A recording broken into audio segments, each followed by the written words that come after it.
Hello, welcome to yet another video of Acharya Nidana Academy.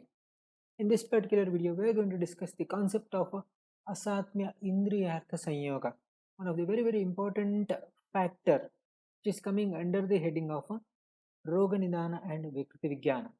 Before going to this particular aspect, let me know about the introduction as such.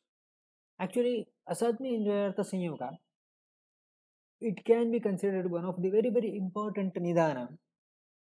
So, it is being mentioned under Trividha Nidana as per the Madhukosha commentary, Madhava Nidana, first chapter, 5th shloka. It is categorized under Triyani Ayatanani. Ayatana refers to a synonym of constitutive factor or Nidana or Hetu, which is considered to be 3 types. All these are considered to be having the Asatmyendriyartha Samyoga, Prajna Parada and Parinama. Among that, the Asatmyendriyartha Samyoga. Actually, it's Asatmyendriyartha Samyoga. It is comprising of 3 main words. That is Asatmya, Indriyartha and Samyoga. Asatmya refers to what? That means improper, or otherwise it can say abnormal, or otherwise unwholesome or incompatible. So that is the word meaning of Asatmya. Whereas this Asatmya is something different from the Asatmya which is mentioned as, what do you say, that the Anupashaya there. So here it is used as the noun, whereas there it is used as not noun, it is used as adjective. There the Asatmyendriyartha Asatmya in Anupashaya, that is used as noun. So that is Asatmya. And Indriyartha means what? That can be considered to be of Jnanendriya or Karmendriya also. So and Samyoga, that is nothing but the contact of Indriyartha or Vishaya with Indriya, Manas and Atma. When these are properly combined together, then there will be a possibility of a Pratyaksha Jnana. So Ashtanga Hridaya says, Kala Artha Karmanam Yogo Hina Mithyati Matrakaha Samyak Yogascha Vidnyeyo Roga Rogyaika Karanam. Kala Artha Karmanam Yogo Hina Mithya Ati Matrakaha Samyak Yogaha Cha Vidnyeyo Roga Arogya Eka Karanam. So that is about the description available in Ashtanga Hridaya Sutrasthana, first chapter, 19th shloka. Whereas the Charaka Samhita says, Arthana Karmanaha Kalasya Cha Atiyoga Ayoga Mithya Yoga. So here the Chakrapani says, Arthanam iti Indriyarthanam. That is Indriyarthanam, that is the Vishaya. Artha, that is Indriya Vishaya.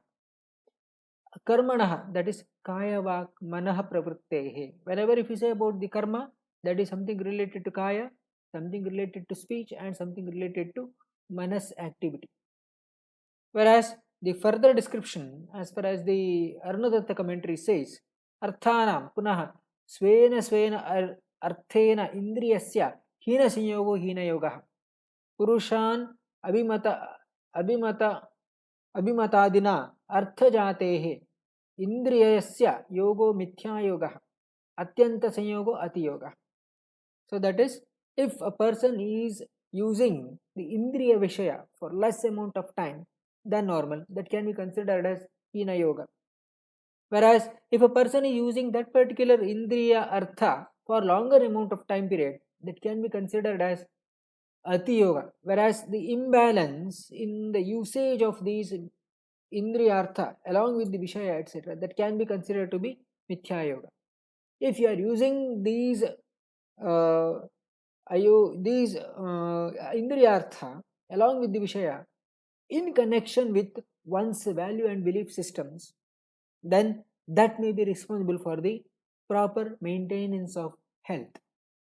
The Himadri commentary says, Indriyaihi Indriyarthanam Yo Alpa Sambandaha So Arthasya Hina Yoga Anuchito Mithya Yoga Adhiko Ati Yoga Asamyak Yogad Viparita Sarvesham Samyak Yoga. Anything that is deviating from Hina Yoga, Mithya Yoga and Ati Yoga, so that is asamyak yoga. If that is being different, then that is considered to be samyak yoga. So we are now looking into the examples of Asatmyendriyartha Samyoga. So first let us term in terms of the Jnanendriya. So in terms of the Jnanendriya, if a person, in terms of Shabda, if a person is using or hearing very low voices, or if a person is not at all hearing anything, then it is considered to be Hina Yoga. Whereas you hearing the high decibel sounds, so that is considered to be Ati Yoga. And whereas Mithya Yoga, hearing the sounds in traffic jam, best example.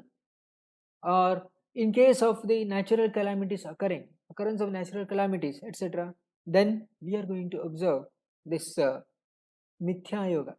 Whereas in terms of Sparsha, so let us say the example of cooking. If a person, the cooking activity, if the person is a cook and if he is not doing any of the activity related to cooking, then it is considered to be Hina Yoga. If a person is doing the same cook as such, if he is doing the cooking activities from morning to evening without any rest as such, that can be considered as Ati Yoga.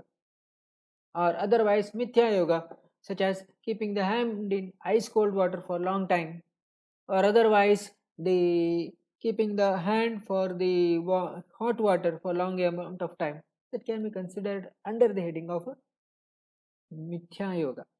Whereas in terms of the rupa or vision, not at all seeing any of the visuals, that is considered to be, or closing the eyes for longer amount of time, that can be considered as Hina Yoga. Whereas sitting in front of computer for longer amount of time, more than 10 hours, 12 hours or 14 hours, that can be considered as Ati Yoga. Whereas visualizing night music shows, wherein there will be the color or the lights that is being specifically shown, they are having the multiple colors, which is actually responsible for the strain to the eyes, that can be considered as Mithya Yoga. Whereas in terms of the rasa or the taste perception, not at all tasting any of the rasa, madhura or amla or lavana rasa, etc., that can be considered as Hina Yoga.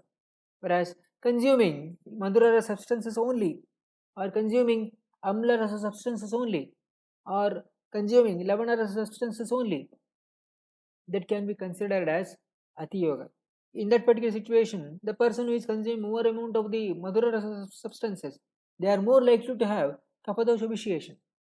And if a person is consuming more amount of the amla, lavana or katu rasa substances, the person may have the that the more likely to have pitta dosha vitiation there. Whereas the Mithya Yoga, that is consuming mixed fruit salad with multiple rasa, or otherwise consuming that gadbad ice cream or faluda ice cream, can be considered as probably Mithya Yoga. Whereas in terms of the smell perception, gandha, not at all smelling, it can be considered as Hina Yoga.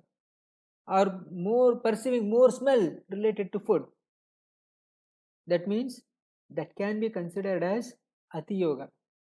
And going through the specifically slum areas or Vikrita Desha, where the more amount of the stagnant water is being present, etc., wherein more and more that the trash, they are being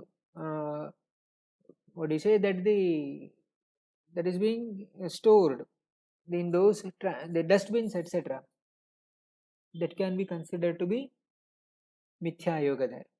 Whereas in terms of Karmendriya, in terms of the vak, not at all speaking or speaking very little, that can be considered as Hina Yoga. Whereas not at all keeping one's mouth shut, continuously speaking for more than 4 hours, 5 hours or 6 hours as such, it can be considered as Ati Yoga, without drinking water itself. Whereas the Mithya Yoga as such, theatre artists specifically who use altered voice for their role, to create natural, or to say that acting, they are going to alter their voices. That can be considered as Mithya Yoga, which may be giving more and more stress towards the Swara Yantra, or what we can say vocal cords. Then in terms of pani or hand, not at all holding the object in the hand, that can be considered as, what do you say, that Hina Yoga. Or writing the, what do you say, that the in the book continuously for more than 4 hours or more without any of the, what do you say, that the giving the any kind of the rest to the hand, probably it can be considered as Ati Yoga. Whereas utilizing the hand for the activities not related to his routine, or otherwise not related to his, what do you say, that the belief and value systems, it can be considered as Mithya Yoga. Whereas Pada, when you consider the Pada or lower limbs, not at all walking, that can be considered as Hina Yoga. Walking for more than 5 or 6 kilometers continuously without giving the rest to the lower limbs, it can be considered as Ati Yoga.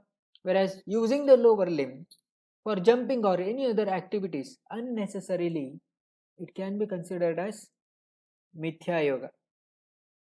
In terms of the Payu or anus, if the person is doing the suppression of the urge of defecation, definitely, so that will be leading to the development of constipation there. It can be considered as Hina Yoga. Or otherwise, giving the more strain for defecation. Specifically, if a person is presented with constipation, if he is doing the more and more straining, so well, it could be considered as Ati Yoga.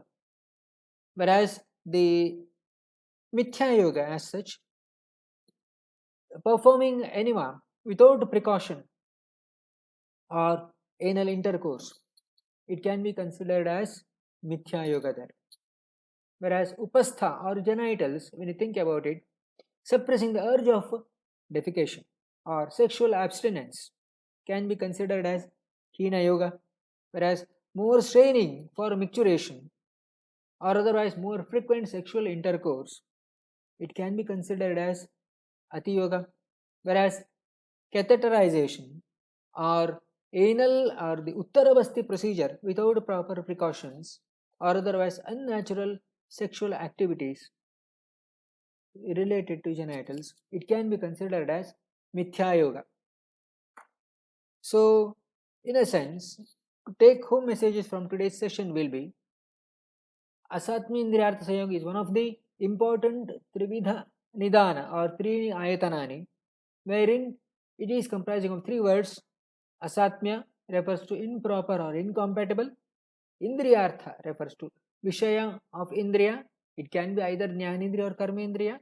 Or Samyoga refers to the union of these Vishaya along with respective Indriya, Manas and Atma.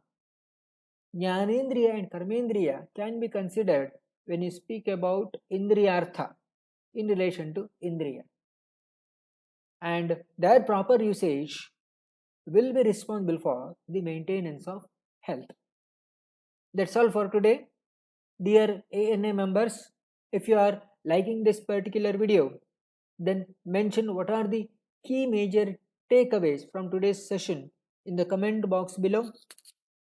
And what would you like to hear in the coming sessions? Mention below.